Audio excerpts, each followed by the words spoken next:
Hello, folks. Today is Saturday, December 11th, 2010. I'm David K. Williams Jr., but as always, you can call me Dave, solamente Dave. It is day 24 of the BlueCarp video experiment, and I still have no idea what I'm doing. I've been thinking about state institutions recently, and when I say state, I mean the government in general. And I received my undergraduate degree at the University of North Carolina in Chapel Hill in economics. A pretty good state school, right? Well, through the course of my undergraduate degree, I never once heard of the name Friedrich Hayek. And he won the Nobel Prize for Economics.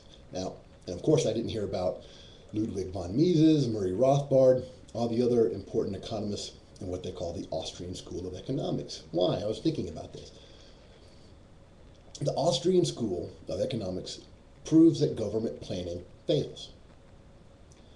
Other schools of economics, most notably Keynesian economics, preach that if wise, learned bureaucrats, intellectuals that study economics, if they can implement through government policy the right policies, then the government can make the world a better place.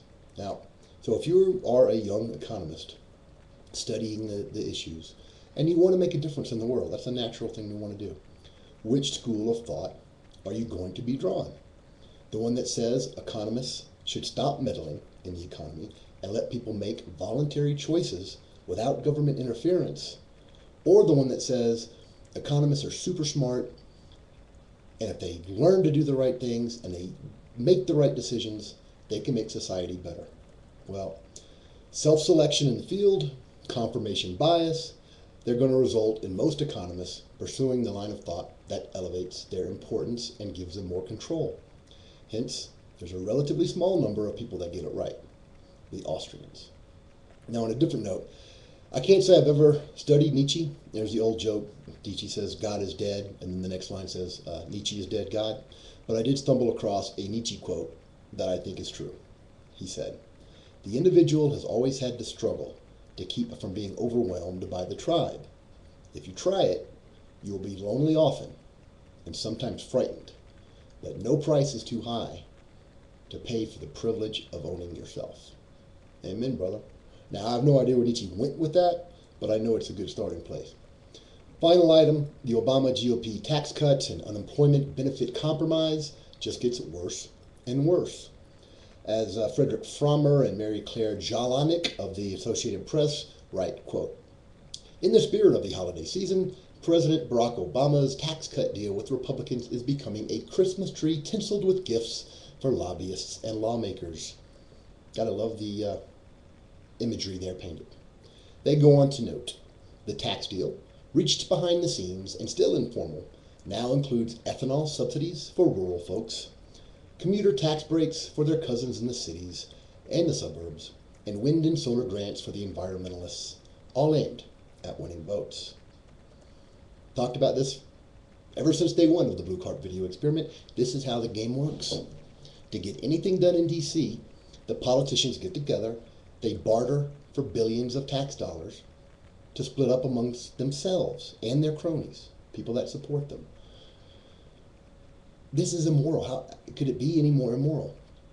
We must withdraw our consent from this process. And if we don't, we're immoral for perpetuating the corruption.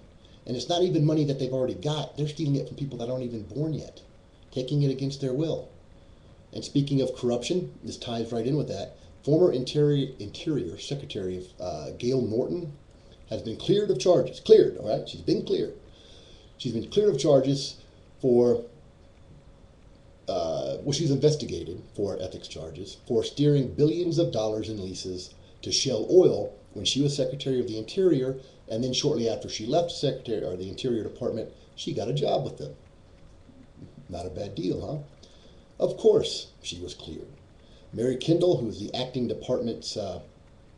Interior Department's acting Inspector General, said, "We found that Norton was very interested in the oil lease program during her tenure as Secretary, but we did not find evidence to conclusively determine that Norton violated conflict of interest laws either pre or post-employment with Shell."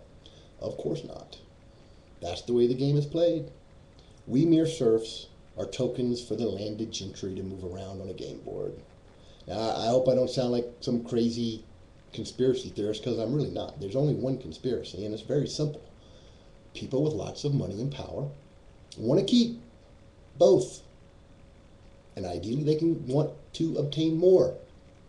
That's the conspiracy. That's it. We don't need a bunch of Byzantine meetings and groups with secret societies. It's much simpler than that.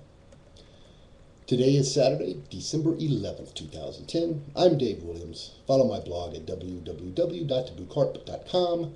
Follow me on Twitter at BlueCarp, on Facebook.com/BlueCarp. And for updates on pending Colorado state legislation and what you can do about it, you know where to go. Go to Twitter, follow me at Gadsden Society. Freedom is dangerous, my friends. Live dangerously.